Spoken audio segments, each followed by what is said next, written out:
everybody. Good afternoon. I'm Jeff. And I'm Chris. And we are your prepared neighbors and hoping to become your go-to resource for personal and community preparedness.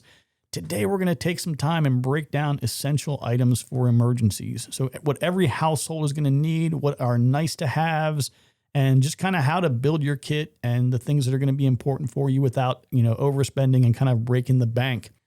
We're going to start off today with water and food. Pretty generic topic to cover, but we're going to dive a little bit deeper into this today.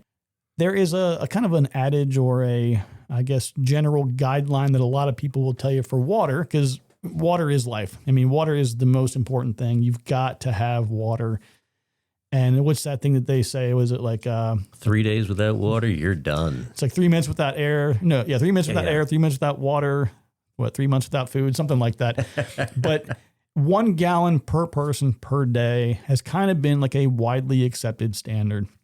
Now, I would say from a consumption standpoint, that's probably a relatively good guideline. I probably drink more than that, and especially if you're going to be exerting yourself. If you are in any kind of an emergency situation, the thing that always sticks in my mind living where we do, I always think hurricane. I always think about, what are you doing post-hurricane? There's a lot of cleanup. You may be helping neighbors. You're moving logs and fallen branches and debris. So that 1 gallon per person per day is at rest. That's like you just kind of hanging out, doing not a whole lot. What you also want to make sure you're keeping in mind with that is if you have water for flushing toilets, well, that's a whole separate ballgame. I mean, you're probably looking at somewhere between a half a gallon and a gallon per flush. And I mean, I can do a quick side discussion here, but when I was a kid, my grandparents, one of my sets of grandparents, they lived in a rural area, and my granddad had found a spring, a natural spring, and he had built up with cinder block, I guess it was, or some kind of block, like a holding area for this spring. And then he ran like 300 feet of pipe from the spring to this house, up to the house, and there were these large drums under the house. So he would pump the water from the spring up to the drums, and then that water would then be used to provide water for the house. So it was for bathing, for flushing toilets, washing dishes, things like that. But you just didn't drink the water. That was the only thing. They had to hand carry in the potable water. But in that house, you only flush the toilet if somebody, had a bowel movement. If somebody went number 2, then you would flush the toilet, because water was such a scarcity and it was something that you really had to conserve.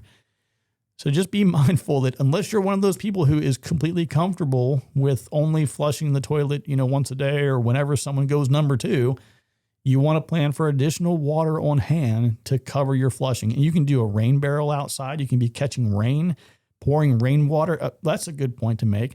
You don't have to pour the water into the tank and then flush it from there. You can literally pour the water directly into the bowl. And once it gets to a certain level, the gravity will force it down and flush it from there. I remember as a kid, hurricane was coming into town, and the first thing my dad did was fill up the bathtub. He filled up the bathtub and said, don't drink the water, don't pee in there either. But we used that to pour into the toilet and flush the toilet. And we had to do that for several days.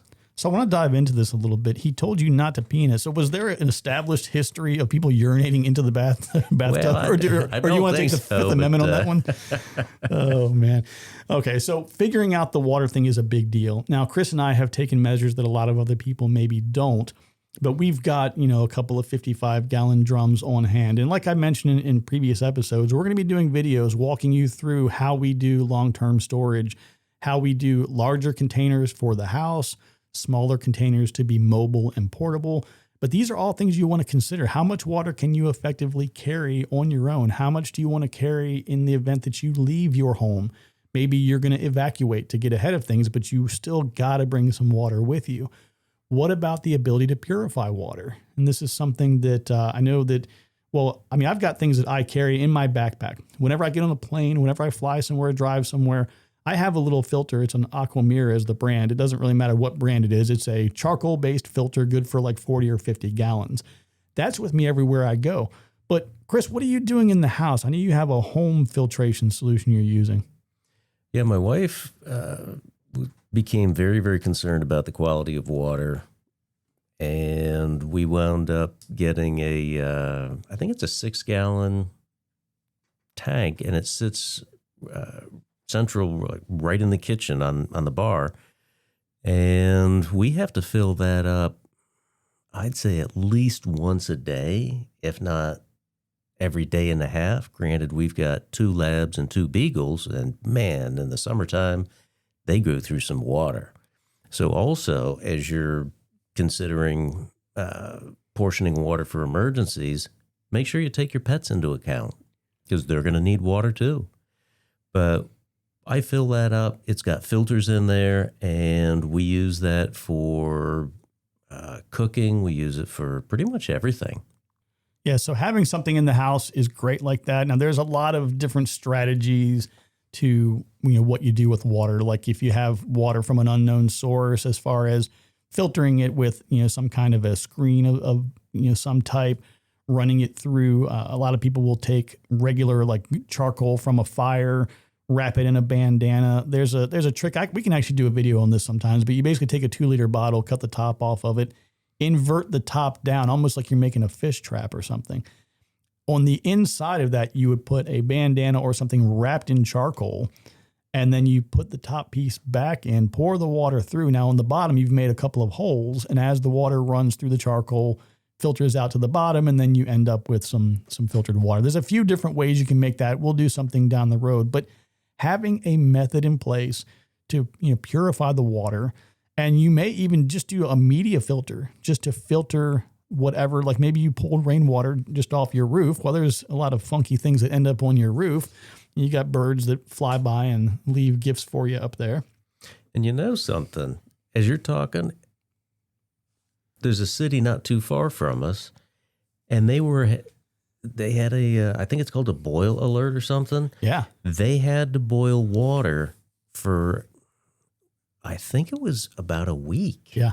And there was no emergency. There was no storm that rolled in. There was nothing. It was just evidently, as they were doing their routine test, and they're like, "Ooh, this water ain't too good." That's scary to me. I remember when that happened, and I really don't like that. And that's why I love having my long-term storage and the multiple different methods. To your point, right, having your in-home filter. But this could happen anytime. Absolutely. And so I guess my point there is there doesn't have to be an emergency, but if you're always prepared, you don't have to get prepared. And this filter thing that we use, we fill up, we're big water drinkers. I drink at least 64 ounces. I've got a great big Yeti. Sometimes I'll have 2 of those a day, but yeah, I've got everybody the in the 32 family ounce, uses. Yeah. 32 ounce Gatorade bottle. And that thing goes with me everywhere, and I'm drinking water constantly. But yeah, having multiple different methods and strategies. Like I'll give you a quick example. I have a filter that I use for filtering honey. So when we're doing beekeeping, and we have, it's a 2-stage filter. The first stage is just like a wire mesh almost. The honey goes through the wire and gets the big chunks of wax cappings that come off. And then the next stage is like a 400 micron filter. So that gets all the media and junk that's in the honey out, but allows the honey to go ahead and continue through. You could get something very basic like that you could attach to the outlet of your rainwater that you've caught. And then from there, you're going to boil it. You can use bleach. We're going to do a dedicated episode. It's looking like it might be around episode 7, but dedicated to how do you purify water? Can you use bleach? How much bleach can you use? How do you make bleach? Right? Because if you buy bleach from the store, it's only good for a few months. So how do you learn to make your own? I've got a really cool trick we're going to share with you guys on that one. You can get water purification tablets. There's a lot of different methods and approaches, but I'm going to give you a super simple one. If you don't know anything about that space, Is that the prepared tip of the day? Well, I guess it could be your preparedness tip of the day. But make sure that if you're not a person who really wants to get into the nitty-gritty with all the different kinds of containers and other things, there's 2 things you can do that are really easy. If you are on a municipal water supply, you want to say, like, fingers crossed, hopefully that's a good quality water supply and water source. Go ahead and use that as a water source to fill up your containers. Put the container somewhere, at room temperature in a closet, ideally somewhere that's not going to, leak out into an area below. You got to be careful where you're storing these, because you do want to be mindful of the fact that, something could somehow fall on them and then break them open. You're losing a bunch of water. But put them somewhere you don't want extreme temperatures. You don't want them to freeze. You don't want them getting too hot, promoting algae growth and things like that. But having, that's one approach. The second approach is just every time you go to the store, buy an extra packet of bottled water. Now, I know that you have a lot of these plastic containers and you don't want to excessively use plastic like we already do and have all this extra plastic in the landfill. I completely get that. But take 1 or 2 of those and put 1 or 2 in every closet in your home. And then you'll have, 3, 4, 5 days worth of water, maybe more depending on how many people are in your home. And again, just doing this when you're in the grocery store, it's just, let me just get 1 extra. So it's not like I have to buy 50 cases today. No, I'm just going to buy 1. Well, and think about what happens down here whenever there's a threat of a hurricane. Oh, man, it's gone. It's ridiculous. And you'll go out there and you'll see pallets. These pallets will show up with water and they are gone. It looks like we're in I think the newscasters and the grocers are in cahoots. No, it's because like, every time it's going to be snowmageddon, it's going to be this, that, get your eggs, toilet paper, milk, and But whatever. You would think sometimes like we're in Mogadishu or something. Yeah. I mean, it's like people go crazy for some of these things. So don't put yourself in that situation. Like I remember when COVID came out years ago, and as soon as it came out and when we started seeing people around the world getting sick, I told the family, I'm like, we're going to the store right now. And we rolled out of there with 2 carts just loaded up with as much as we could get. And within a week or 2, they were shutting things down. And the behavior of people really changed when those shelves were bare. Mm-hmm. Yep. Well, they tell us, we have what they call the just-in-time food supply that we have where 3 days. Yeah, you get about 3 days. And after that, if you've never been somewhere where people run out of food and water, it's going to get a little wild wherever you might be. And again, I'm not suggesting that this is going to happen everywhere and it's imminent but just think about the basics of this. I watched the Hurricane Katrina Netflix thing the other day. There's 3 episodes of it. The first 2 are pretty good. The third one, it got a little bit too kind of political for me. I feel like, I don't know. I'm a huge fan of personal accountability in life. I'll just say that. I'm a huge fan of personal accountability, and I just don't like it when anybody broadly just decides to blame a bunch of other people for things. There are a lot. Don't be a victim. Well, there are a lot of things that went down there, though, where people were citizens of that community were completely framed in the wrong way. I promise you, I will loot a store. I will steal from a store. I will do whatever I have to do from the grocery store that's near me. When something goes down and my family doesn't have food, like I watched a woman in the video, like leaving out of there with a big old thing of Huggies. Well, there's nobody at the cash register. How is she going to buy the Huggies? Like she needs to put diapers on her child. So things like that, it gets wild. And I saw, in that particular documentary where people were actually being shot in communities, and you had people who were being held at gunpoint, and it became more of an issue of security than it did about the human aspect of rescue and all of this. So there's a lot of dynamics at play at that, but the whole point we're getting at is if you've got that water and you've got that stuff put aside well in advance, and you've got those 1 or 2 bottles of it in every closet of your home, you don't have to put yourself in that situation. Exactly. Now with food, people will kind of generically tell you need to have about 3 to 7 days worth of food on hand. I don't like that. I don't know. I just, I remember being in the Army. I remember rolling around in a Humvee in different places. And we always had, like, even if it was just me and another guy rolling around for a week or 2, we had cases and cases of extra food with us. We were always meeting up with somebody somewhere, and it was like, oh, you need something to eat? Here you go, man. We got a little bit of food for you. So I always like to have extra food.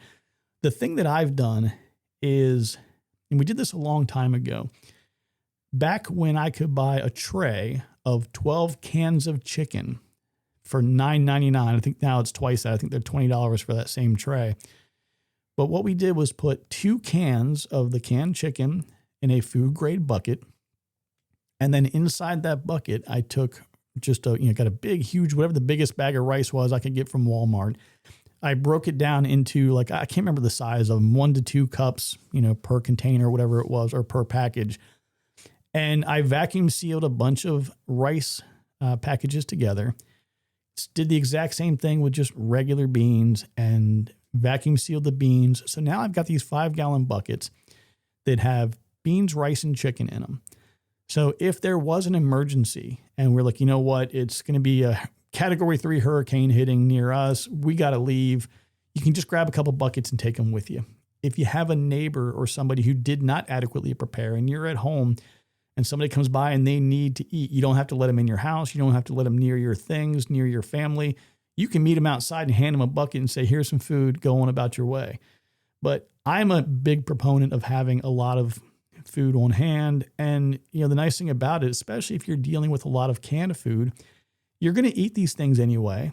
So buy them now and just keep a rotation. The one thing I desperately need to do is actually make a spreadsheet of everything I have in my pantry so that I know what the expiration date is on some of these things, because I will eat anything that's in the pantry. I know I've bought it within the past couple of years. I don't care what the expiration date is on it. I'm going to eat it. The wife and kids, not the same way. They look at the expiration on everything, and if it's like 3 days past, they're not going to eat it.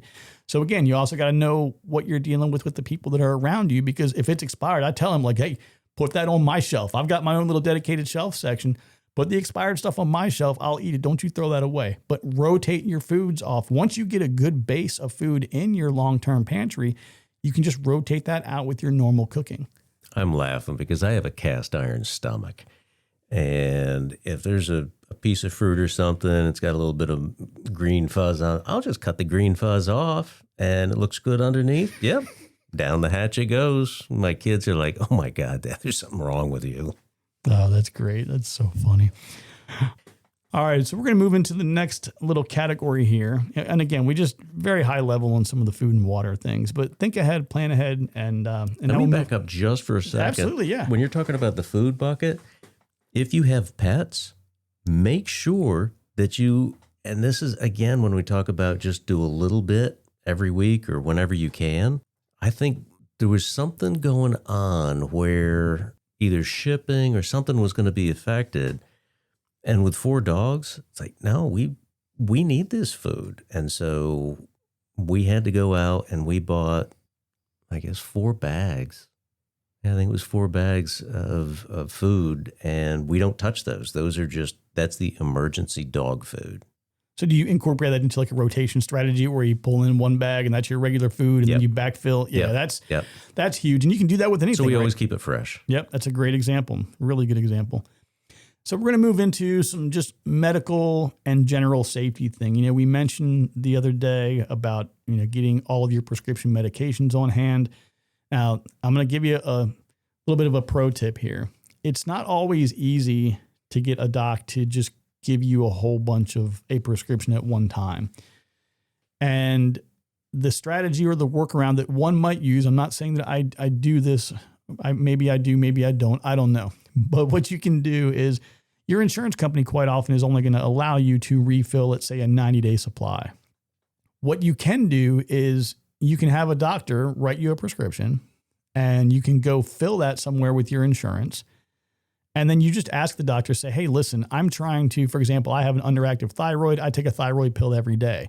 I'd like to have about, 6 to 12 months of thyroid meds on hand in case for some reason that supply is disrupted. You have your doc write you a prescription to another place and you pay out of pocket. So now you're able to double up your prescriptions and build a little bit of a kind of a prescription nest egg there. But as Chris is really good about mentioning, because he loves his pets more than I do, make sure you're including all your prescription medications for your pets as well. That's going to be a big deal. Now, there are a lot of over-the-counter things as well. So I have at my house, for example, I've got extra bottles of Motrin. We've got several containers of Zyrtec and Benadryl and antacids, anti-diarrhea things. And these are all things that, some of those things we don't have to use all that often, and maybe they do expire on you, but a lot of them are just a regular rotation. You use it, you get the new stuff, or you use whatever's the oldest and keep replacing, and you have a nice little kind of, again, like a over-the-counter product kind of stash or cache. Some of these, what you're talking about with just staying healthy, vitamin type stuff, in conversation with her friends, my wife has come up with a couple of different recipes that are really, really simple. And she makes some of this stuff. And, some of it we have a spoonful every day. And so there are things that you can make that are not very difficult at all, but are really, really effective. So you don't have to run out to the store and get it. Again, this is using what you already have. So that to me is a really cool thing. I've got a lot of these books that I bought at one point during my preparedness journey that are all about different like herbal and medicinal things and natural things. And there's a book I have called When There Is No Doctor. I thought, well, this would be a great book to have on hand. I haven't even cracked it open and read it, but I know that it's got some neat things in it. But understanding those things around all of the natural things that indigenous people and, ancient civilizations used for, centuries for pain management and other things. These are things that are out there in the yard. You can go in your yard, you can go in the woods near your house, go to fields near you, unless you're in a downtown, major urban area. A lot of the things that have been used for centuries are not that far away. You just said something that really resonated, and that is you've got this book, you haven't even cracked it open. I think if you don't have any, start acquiring some of these books, because what are you going to do if there's no internet service? You're not going to be able to get on and Google, well, how do you do this? How do you do that? And so old school, if you've got a hard copy of something, there it is. I'm a big fan. There was a point where I was trying to digitize. Something with like GPS. Make sure you have a local map. Yeah. Oh, yeah. Well, that's another thing I did for years. Every time I go to like a rest area, if I'm traveling somewhere, I stop at the rest area and I get the maps, because I love having those, those interstate maps and everything. Having a hard copy, having something available goes a long, long way.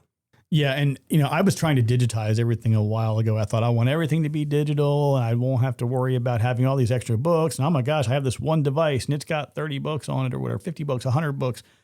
But one, I still just really like the feel of a book. I just can't get past that for me. Like I have one of the old school. I'm right there with you. Yeah, I have one of those Kindles and it's a nice one and everything. But it's just something about the book. But the other thing about it too is if I have something on my Kindle, and which I actually haven't even used it in a few years, but if I had something on it and I wanted to share it with you, I can't do that. But I can take a book and say, here, take this book, take it back to your community, your group, your family, read it for a little while, make some notes and give it to me in a week or two. It's just easy to share. And like I said, I've got a pretty extensive library of things that I would definitely like to read at some point. But I'm going to give you guys a really cool, this is another tip of the day here, but this is actually a pretty cool one. There's a guy that we're going to probably try to get on the podcast here. His name is Chris from City Prepping. And he talked about something years ago that was amazing. So everybody's familiar with like Wikipedia and things like that. He had a full walkthrough that he did. I'm not going to redo what he did, but at some point we will point you via a link to exactly what he did. There's an app that you can download and, just put on a laptop. It's good for Mac or Windows. And it allows you to do a full export, not only of like the entire Wikipedia ever, but it also has a whole bunch of documents in there around electricity, electronics, chemistry, biology, all this stuff. So I have this file and I don't remember how big it is. I think it's like 3 or 4 gigabytes.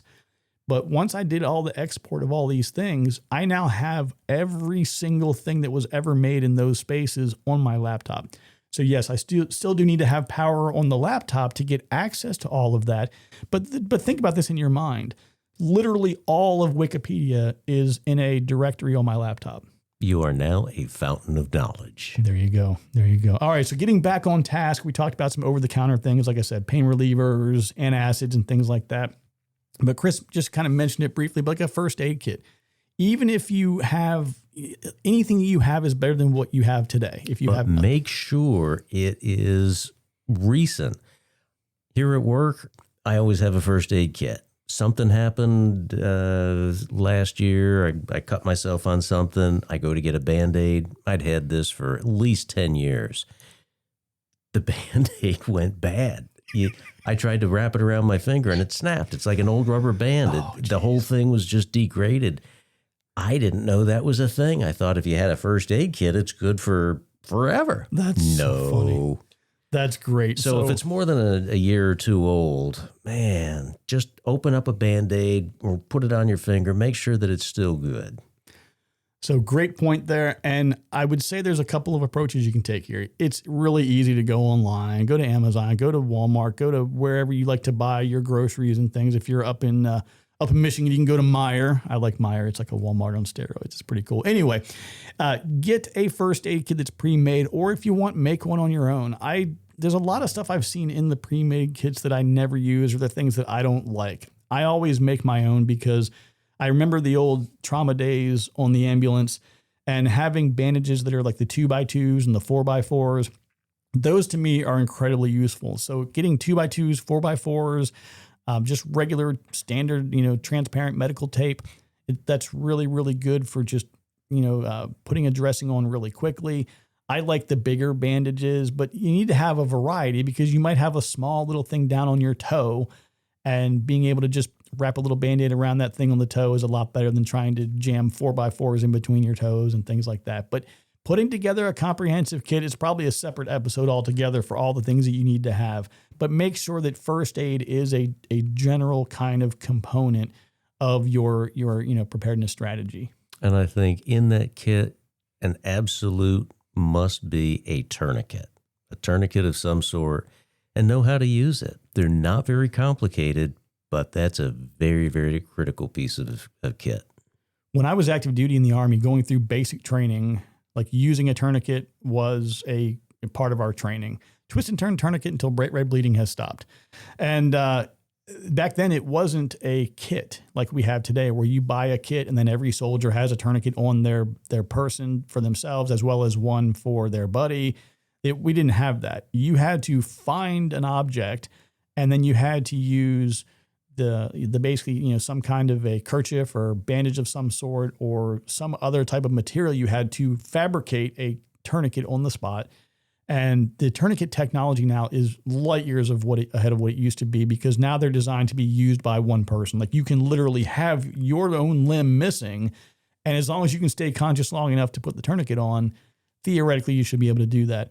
I can tell you that, again, it's one of those things where you might be like, oh my God, I could never deal with somebody who just lost an arm or whatever. I get it, but have some anyway, because if it's your arm that's lost and somebody is there, they can help you.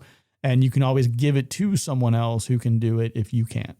There's also recently a tourniquet that's been made that is specifically for pediatrics, because some of these tourniquets, they're way too big for a small child or a pet. And so they've come out with a tourniquet that is designed specifically for that. Nice. And a lot of people don't know too, but if you have like an arm or something, a lot of times when these things are I hate to get gross on you here, but if a lot of these things are violently or forcefully removed or ripped off, a lot of times the blood vessels will kind of snap back in, and you don't necessarily get a lot of bleeding associated with them. And quite often it can just be a pressure dressing. So apply manual pressure, get a big, like if I'm talking about 4x4s or gauze, or take a t-shirt off, whatever you got to do, just completely cover whatever the injury site is and put a lot of pressure on it. Squeeze it, press down on it. If you have duct tape and that's all you have, then pressure, put that pressure on it and duct tape that thing down. I can assure you they will figure out a way wherever this person goes medically to cut off the duct tape. But pressure dressings are, probably going to take care of about 98% of everything you would need to deal with. Something that my wife and I did was there's a gun range nearby, and they offered a stop the bleed course. We went, we took it. I need to go again because I think it's a perishable skill, but at least that gave me some information that I did not have. And it gave me an opportunity to practice some things that I was rusty on, but it was just a great experience. Well, the good news is I remember from the old EMS days, all bleeding stops eventually. Okay, so next on the list here, we have a fire extinguisher. Now, you think, well, why is a fire extinguisher kind of under your general medical and safety thing? From a safety standpoint, I think everybody should have one. If you're a guy, you do stuff in the garage, you definitely got to have a fire extinguisher in the garage. If you are a guy or gal or whoever's doing the cooking in the kitchen, you got to have at least a fire extinguisher in the kitchen. I think we've got about 4 of them. It's one of those things where go buy a 4-pack, get one in the kitchen, get one in the garage. I have a commercial driver's license for moving, so I used to move honeybees and things. So as part of your DOT kit, you have a fire extinguisher. So I've got a fire extinguisher in my truck, and it's one of those things where you're never going to go wrong having one handy. I was active duty Army, and we were driving down the road going on an exercise, and I was backseat passenger side. There was a soldier driving. My leader was sitting in front of me, and another soldier was to my left. And like we're smelling something funny, and I'm like, guys, is there smoke coming in here? And we realized that the engine compartment was on fire. So we pulled over. The fire extinguisher happened to be strapped into the floorboard, basically underneath of my legs. So it's kind of like by default, whoever's got the fire extinguisher, you kind of have to use it. So we popped the hood. I told everybody get to the wood line. Everybody else kind of ran off. I expected the guy who was my leader to stay behind and provide some leadership in that situation. Oh, he was the first one running for the wood line. But anyway, everybody ran up to the woods. I jumped up in the engine compartment, kind of straddled the engine area there and put that fire out. If we didn't have that fire there, we would have lost the vehicle, right? And we had some, there was some damage that was done, but everything was salvageable. And, if that's your own car, for example, when you have a small fire like that, if you're able to put the fire out, that's a big deal. If you witness an auto accident going down the road, being able to just jump in real quick and put out a small fire before it gets out of control, it can save somebody's life. I've seen it happen before. It's a big deal. Is a fire extinguisher hard to use? I mean, it seems, I've never used one. It seems pretty intuitive. You pull the pin, and then from what I recall, you spray the base of the fire. That's it. Pull the pin, spray for the base, and that's all you got to do. Oh, okay. Yeah, pretty straightforward. I check mine. I'm usually checking them about once every 6 months or so, but there is a guy locally where we are that does refills on those. Which I've been there. Yeah, I feel like is the guy the smoker guy? Yeah, I think so. Yeah. A nice guy, but you walk in there, he's smoking in there, and it's kind of weird because the guy fills like O2 tanks and all these other tanks, and he's like smoking in there and kind of hanging out. No safety issue. Yeah, no, completely fine. But yeah, you can get them refilled. I don't know if it's cheaper to refill them or just replace them. I'm not really sure about that. It used to be years ago, like they would say to take them to your local fire station and they would swap them out or something. I don't know, but How do you check them? So the ones that I've used, aside from the gauge on the front, if it doesn't have a gauge, some of the like more homeowner friendly ones, they have a little push button kind of underneath of up near where the nozzle is.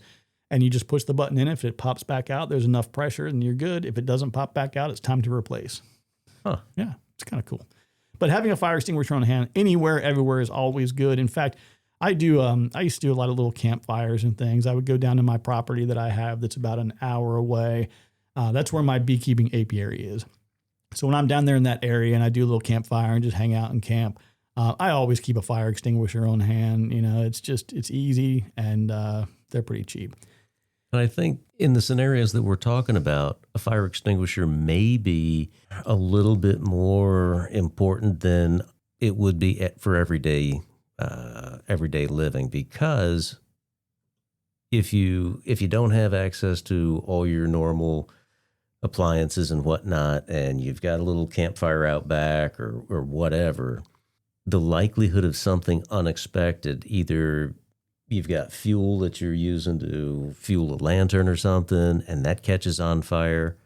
Yeah, you need a fire extinguisher. So that's a great point, right? You're doing activities that you normally don't do. Exactly. And the risk of fire potentially could be higher. That's what I'm trying to say. Yeah, your little family campfire pit that you have in the backyard that you used to do on a Friday night, with the neighbors or whatever, that's now where you're cooking from every day. So you have hot coals that are in there more often.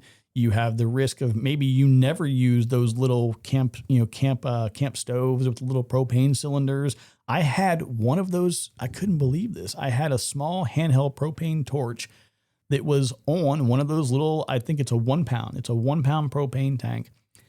And I lit the torch. I was doing something, and the can, like there was actual fire coming out of the can. That's generally not a good thing. I was like, oh my God, I'm holding this in my hand. And I threw it, and then it was still burning. And I'm like, this thing's going to explode. It was right there at my house. It freaked me out. And my first instinct was, I got to grab the fire extinguisher, which I could see. It was like 30 feet away. And I also was looking at a canal that's near my house. And I thought, I can throw this in the canal faster than I can get to the fire extinguisher. So I grabbed it and I pulled my hand back. And when I yanked back, it snuffed out the air, just enough to get it to stop. And then I was able to kind of dispose of that properly. But thankfully, I didn't have to throw it into the canal. But yeah, I mean, you're doing all these things that you're not doing every day that involve fire and different fuels. Certainly an increased likelihood of needing that fire extinguisher. Now, on that same note, we talk about. So I'm gonna You got something? Or I was just going to say, fire extinguisher used to be, that's all we need. But now, because of electric vehicles and all, you need what's it called, a fire blanket or something? In fact, there's a new protocol for firefighters where they have to have these on hand because you can't just use your traditional firefighting methods to put out an electric fire.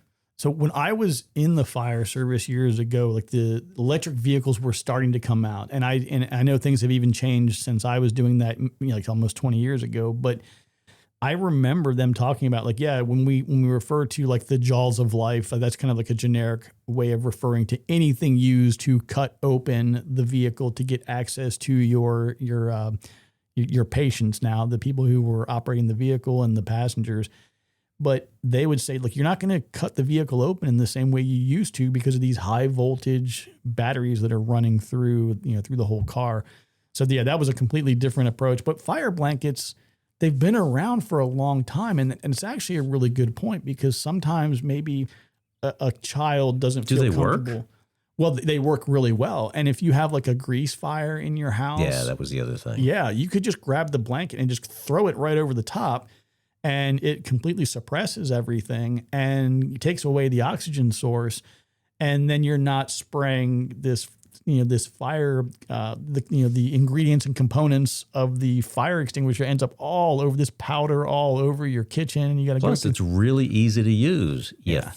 Who hasn't thrown a blanket at one time or another? Tear open package. Yeah. Open blanket. Throw blanket on hot stuff. Yeah. So that's good. But the next thing that I had on the list was smoke detectors and CO2 detectors. Now it's funny, or I'm sorry, CO detectors, carbon monoxide, not carbon dioxide. So smoke and CO detectors. Years ago, everybody just had smoke detectors. That was all you needed. And then they started saying like, hey, it maybe makes sense. You have a lot of stories on the news and you hear about people that the whole family was lost because of, some carbon monoxide poisoning. And, it's a really sad thing because it's colorless, odorless gas. And, the symptoms, of course, is going to be like lethargy, headaches. There's lots of different symptoms that would be associated with it. But it used to just be as long as you had a smoke detector, you were fine.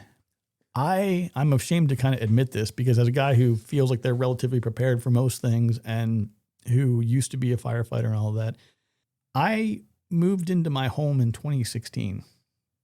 When we moved in, the previous homeowner had ADT. So they had all of the ADT sensors, and that included, I think we had one in the kitchen, one in the bedroom, one in the garage, one in the living room. One of them was upstairs, and one of them was in our mechanical room where we have like our HVAC and our water system and all of that. And well, these things are great. I mean, if there's a fire or whatever, it reports it to ADT. They dispatch fire and EMS. They call me on the phone. Well, that's super cool. But ADT and I just had a disagreement at one point in time with regard to what we felt was fair compensation. I thought they were overcharging. I didn't want to pay that much. They didn't want to come down on price, so I canceled the service. And then like 6 years later, I'm in the house and I'm going, I don't think we have any smoke alarms anywhere. I mean, they still worked, but one of them, the backup battery started chirping. And I'm like, why is it chirping? I'm like, oh my gosh. I realized I was short like 5 smoke alarms. Like I had children with bedrooms that didn't have smoke alarms in them. And it was really embarrassing. So I went through the house and I bought these smoke alarms, carbon monoxide detectors combined in a kit. They had like a 4.6, 4.7 rating. I think the average price on them was less than $15 a piece. I bought a 6-pack of them. It was like $60, $70, something like that. And I just replaced everything in the house. But having both of them integrated into, and it has a digital display on it too. It'll actually tell you whatever the level is that you need to measure of carbon monoxide.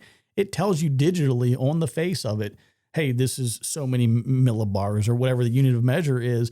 And you can actually see if for whatever reason anything is even present, but it's not quite to the alarming level.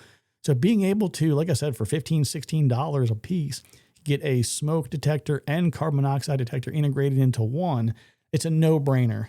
And, wherever you're going to be cooking or, doing these types of activities, or if you're in like an RV, or even if you're in a tent, you might be using some kind of a buddy heater or something, which is a kind of a separate discussion. But if you're using the buddy heater that's on propane, In Canada, you're allowed to sell it, and they don't mention about not using it in a house. In the US, they tell you that not for use inside. Now, I watched a guy do a video from his RV where he had a buddy heater running for like 12 hours. And he provided these periodic updates throughout the night. And the carbon monoxide detector did not go off at all, and nor did the level change while he was using it. So from what I can see, it appears to be safe, but for whatever reason, they're not allowing you to do that in the US. So follow the manufacturer's guidelines, follow their recommendations, get a carbon monoxide detector regardless, and maybe you use it indoors, maybe you don't. You got to make the right decision for yourself. There was a news article not too long ago about, unfortunately, a couple of people, I think it was in the Caribbean, they were at a resort and they died. There was evidently some carbon monoxide poisoning present, and I think there were 2 or 3 incidents fairly close together. So it does happen. And if it's at night when you're sleeping, well, you're not going to feel lethargy because you're asleep. So it's funny that you mentioned that, because my daughter, who just got married, she was they took their honeymoon down in Costa Rica, and she took one with her because there was some kind of an issue. It might have been in Costa Rica or whatever, with a lot of their hotels not having carbon monoxide detectors or whatever. And as soon as you mentioned that, I was thinking, oh my gosh, she took one with her. Yeah. So she's the prepared one. There you go. She is the one, man, keeping it together. All right. We're going to move into the next category here, and we're talking about power and light. And, flashlights and headlamps, these things are just, this is another area like with guys that just kind of get geeked out, like that like to collect stuff, whether it's like hatchets or guns or flashlights. Like there's all these things that you can never have too many flashlights. There's different ones for different purposes. And, like I know that I've got some that have replaceable batteries. I've got some that have rechargeable batteries. On the flashlight side, I've got some really cheap ones that are super bright for like 10 or 15 minutes and then they die. And it is going to be kind of a bit of a juggling act for you not juggling act, but a decision process to be made to say, how much dependence do I want to have on the ability to recharge versus how many containers of batteries do I want to keep on hand? And I think that there are cases to be made for both. That's why I have both for a lot of these things. I've got at least 2 headlamps that can take either AAA or a rechargeable battery pack. And so depending on what I've got going on, I typically just use the little insert, which is a rechargeable battery pack that just fits inside the headlamp. I like headlamps because I'm hands-free. But I also have, I'm in the DeWalt ecosystem. Makita's got theirs, DeWalt's got theirs. If you find yourself in one of those ecosystems, you just tend to stay in there because you got all the batteries for it. Milwaukee. Algonquin for the good land. Yeah. So the one that I have is really, really bright. But what I like about it is it's got 3 different levels. I can turn it on, but I can angle the head in different directions so that I can illuminate. If I just need the whole room illuminated, have it go straight up. It's called the chandelier effect or whatnot. But that's really, really bright. If one of the dogs is out and I need to find out, where is he in that wood line, I just shine that thing. But also, if I'm working on the circuit panel, the lights have gone out. Okay, well, here we go. It's bright enough. But I think in talking about this, it kind of goes back to being prepared. Make sure that I have the appropriate batteries charged up or fresh, because some batteries I just don't use, like C-size batteries. I rarely use those. Yeah, there's 9 years volt. ago, back in the 80s and 90s, like 9 volts were everywhere because you had all your little remote control things for remote control cars. Or Christmas morning. Yeah, 9 volts and C batteries were everything, and now everything's AA, AAA, maybe some D batteries for flashlights. But and also keeping in mind that some of my optics on a weapon system or something, they may take, what is it, a CR? There's a C123. The 2032s or the 2032s. Yeah. Yep. But then there's some other kind of oddball things. And so it's really important for me to know that this tool or this appliance needs this type of battery. And because I don't use it that often, I want to make sure that I do have a supply of those. Absolutely. And in episode 6, 2 episodes from now, we're going to do a full discussion around battery management, and covering that in great detail, because we got a lot of things that we can kind of go into with that. But, Chris, when we were chatting earlier, you brought up a really good point about not only a flashlight to provide, light, but speaking from a personal security standpoint, I think you made a really great point about that. So I have a small but extremely bright flashlight that I carry with me all the time. And I've used it multiple times at work. When it gets dark, I'll walk a patient out to their car. That's just how I was raised. And I turn that flashlight on because some of my patients are elderly and they can't see that well at night. So boom, I got it. My daughter was in a play my wife and I went to see the other night. Walking back to the car, we were in kind of a iffy area of town, but I had the flashlight and just illuminate where we're going. So the flashlight for me is really, really important, especially for my wife and daughter, because number one, if they're out at night, it's great to use it so you can see where you're going. But also, if you hear something and you're not quite sure what that is, you can use the flashlight to identify what it is. And hopefully this never happens, but if you're in a situation that you don't want to be in and somebody is coming up that you don't know and you feel very uncomfortable, a flashlight is absolutely invaluable because you can shine it in their eyes and get gone. And if you've lost your night vision, it takes a moment just to kind of reacquire it. And this is a really bright flashlight. Also, in those types of high stress situations, your fine motor skills are shot. So you can't sit there and try to figure out how to open something or undo something and twist deploy left, it. twist right. Yeah. All that stuff. With a flashlight, push the button. It works. That's it. Also, you can deploy this from a distance. They could be 10 feet away. They don't have to be right up on you, up close and personal for it to work. No, use it as a standoff. And the other nice thing is, unlike some sort of pepper spray or something like that, if the wind's blowing the wrong way, the light's not going to hurt you. It doesn't blow back on you. So it's just a very, very powerful tool to keep yourself safe. Yeah, and a lot of flashlights, there's 2 features that you can definitely get that are great for that kind of personal carry flashlight. There's the strobe. And exactly. Yeah. So when you push the button, a lot of times, they'll do different things, but sometimes it's like a half push will change the modes from like low to high to the strobe. Sometimes you have to push it all the way in. Figuring out the right one for you is obviously an individual decision. But to Chris's point, if you can push the button and have that thing do a really bright strobe light in their face, that is going to be very disruptive, and it gives you enough time to make a decision, or at least to react to what you're faced with, whether you fight or you fly or whatever you want to do. Another thing that a lot of them have is on the end where there's like a shield that kind of covers up the lens. They make a very kind of intimidating edge to a lot of those that can be used as a weapon. So you might have the flashlight. Let's say that you're holding your hands up like you were going to be like in a boxer's position, like with your guard. Let's say that your right hand has the flashlight. Your left hand is what you're going to use to give you distance. You might push that left hand up towards their face or nose or eyes while you have your other hand up. You could then get into a rotational battery of striking with the end of your flashlight. And a lot of these are really designed for defensive purposes and designed to cut. So you want to kind of, again, they could do some damage. Yeah. Know what you're working with, know what's right for you. You don't have to have something like that, but it is something to kind of keep in mind.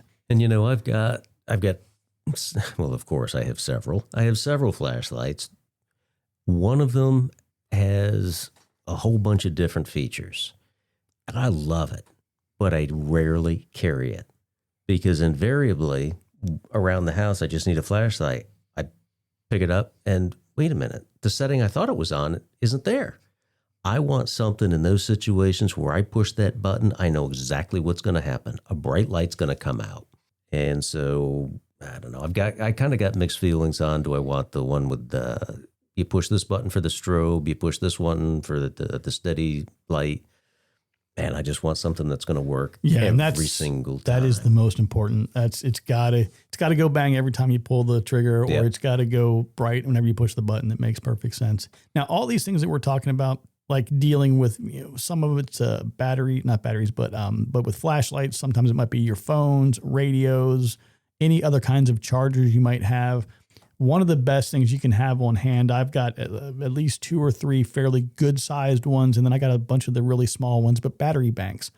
I use them for audio video purposes. When doing recording and taking my equipment to remote places, that's all well and good. But from a preparedness standpoint, you lose power. At a minimum, you've got to have some way to be able to charge your phone, to stay in communication with friends and family, to contact emergency services. And if you are a person who uses radios, being able to charge your radios and be able to communicate with others about updated information in the area, your phone might be working great. But if the cell towers in your area are down, you don't have any alternate communications. Having these battery banks to provide you power is going to be huge, but also extension cords and power strips for those as well. Because one, of course, being able to extend the power beyond where the battery bank is itself, but being able to also protect it with a power strip, because occasionally some of these aren't necessarily of the highest quality, could potentially deliver some inconsistent power for whatever reason. So putting something between that and your expensive laptop and devices and things might not be the worst idea. So on that note, in fact, one of the things that we're using right now is a great big battery pack, and it has an integrated light, but it also has an inverter in there. So I can plug in like a standard wall plug. It's got three outlets built right into it, and it's a pretty small power bank. It's got a big handle on there, USB-C, I think 140 watt. Oh, so it's designed for full laptop power and all that. Yeah. Yeah. And so it's just, I use it around the house all the time. Oh, those are great.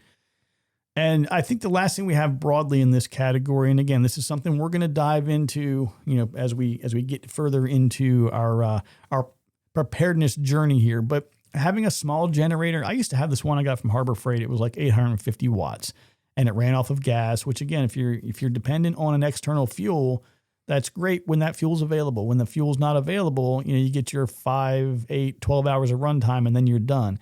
But I've got a lot of solar panels, and you don't necessarily have to have huge, 500 watt solar panels to provide a little bit of power just to get some basic things done. So we're going to definitely do some dedicated episodes around portable solar, emergency solar, and more fixed station solar, and also separate episodes on generators as well, because I've got too many generators. But it's one of those things where you can never have too many. But the reality is I have one that my dad got me for my 30th birthday, and my dad's gone. That was just a few years ago. Yeah, just like a year or two ago.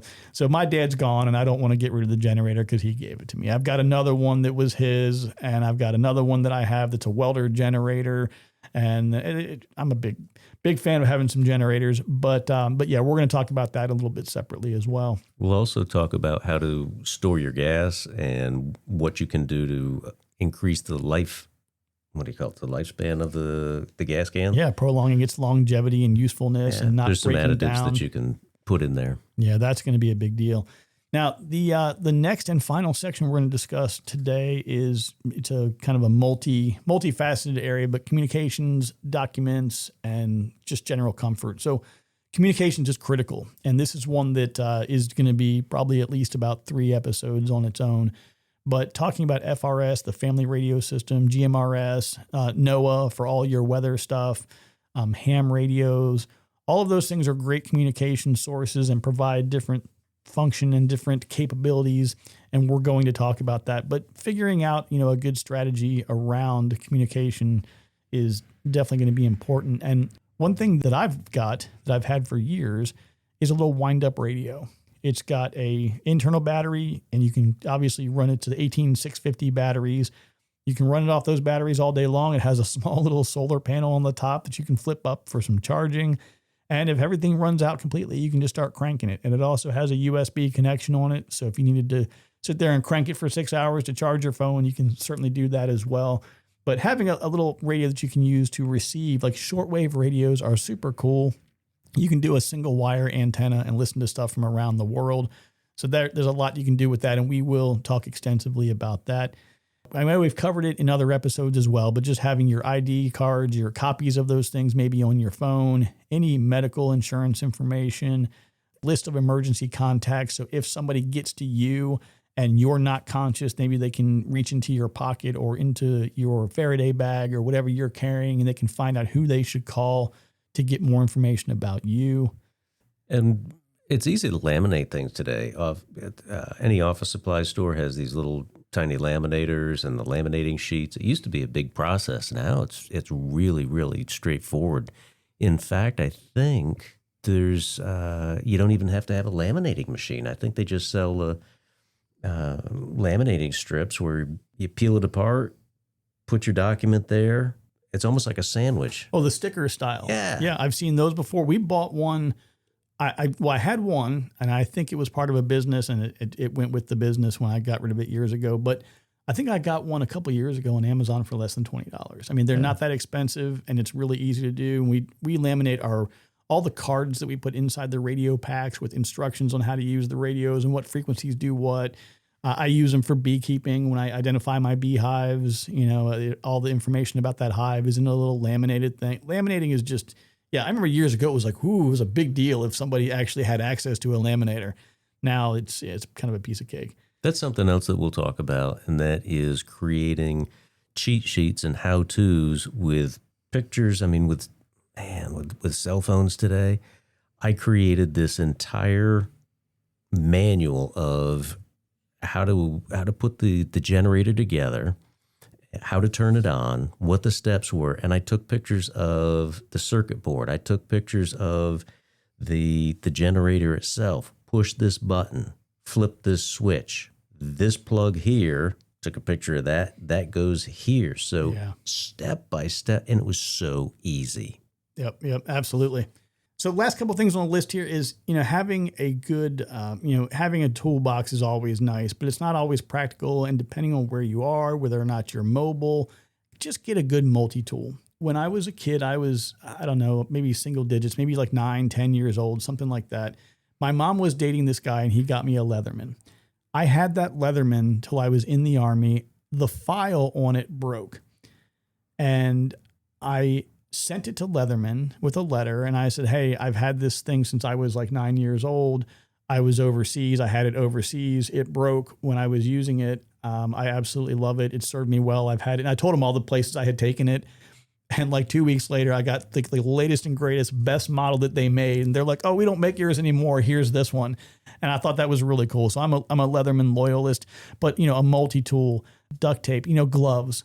I've got gloves on the list. I was always so terrible about gloves. I'm a tough guy. I don't need gloves. Man, don't be a tough guy, because you can go to Harbor Freight. I think you get like a 5 or 6 pack of gloves for like $5. Protect your hands, protect your feet. Like it's easy, it's cheap, and it's take care of yourself. I'll tell you, when something goes bad, it's not like the big things that are going to get you. It's going to be that little bacteria. Broken shoelace. I'm telling you, it's going to be like that bacteria or something that gets into your cut that makes you sick and takes you out of the fight, right? So you just protect your hands and your body. Now, another one that we did in the Army, we quite often would be sleeping in places for extended periods of time without access to showers, and it was just how it was. And when we knew we were going to be gone for a while, but we had a fixed place to leave our stuff, we always brought baby wipes. And that was our field shower. So having just general wipes or adult wipes or baby wipes or whatever wipes you can have, it's great for personal hygiene. And it's a bit more important, obviously, for the ladies than the guys. So do the best you can to have things on hand for yourself and for your loved ones. Along those lines, hand sanitizers are great. Trash bags are huge. And people don't think about this, but when there is nobody coming by to pick up your trash, you want to have a place to put all the trash. You also need to be able to remove all sorts of things. I have in my garage a couple of containers that are full of contractor grade trash bags. And I can put really gross things that could happen. You just don't know what you're going to come across. I mean, you might end up being in a position where, you don't have trash removal anymore, and you're having to dispose of an animal carcass because you killed a deer that you're now surviving off of. Well, put all that stuff in a bag that's really heavy duty that you can seal up. There's a million reasons why you can use trash bags. having extras on hand can help. And last on the list we have here are just some of your comfort things. So Snacks. having some snacks, things to chomp on. But we talked about books, having things that you can pick up and read, not only for recreation or to kind of take your mind off of things, but being able to learn new skills and things while you're in your what do you call it? Like whatever your situation might be where you don't have your power, you don't have access to the things you normally have access to. And last and finally, games for the kids, but games for everyone, right? Doing something to take your mind off of whatever has you in a tough spot. So, board games, deck of cards, dominoes, whatever you can come up with. Charades. Whatever. Doesn't take any material at all. It doesn't. Figuring out some kind of an idea to occupy your mind, because I think it's probably a lot tougher for people and kids today than it was years ago, because years ago, that's all we did anyway. We played board games. We were doing things like that. Today, when everybody is so into the phone and the apps and the games and the constant need for entertainment by the device that's stuck to their hand, when they get disconnected from that and they don't have that anymore, they're going to go through some kind of withdrawal. That's a very real, very serious condition that a lot of people suffer from, and they don't even know it. It's crazy. It's something else. It's wild that this dependency on this thing has been created. I haven't figured it out. Even to the extent that it's affecting posture, because they're hunched over and they're looking down at their phone. It drives me nuts. Like if somebody texts me and I get like 2 messages, like I'm just going to call, because I can have a 30-second phone call that takes an hour in texting. And I don't understand why people will have, I don't have that much free time in my life to get into the carpal tunnel position and sit there like carpal tunneling myself to death to send messages. But anyway, easy to get off track here. So folks, if you're enjoying what we're doing here, please tell a friend, rate the podcast, subscribe to be notified of new episodes. If you'd like to catch up with Chris and I and you have something to share, or you want to suggest a topic, just reach out to us, info@preparedneighborspodcast.com. Don't be scared. Be prepared. We'll see you next time.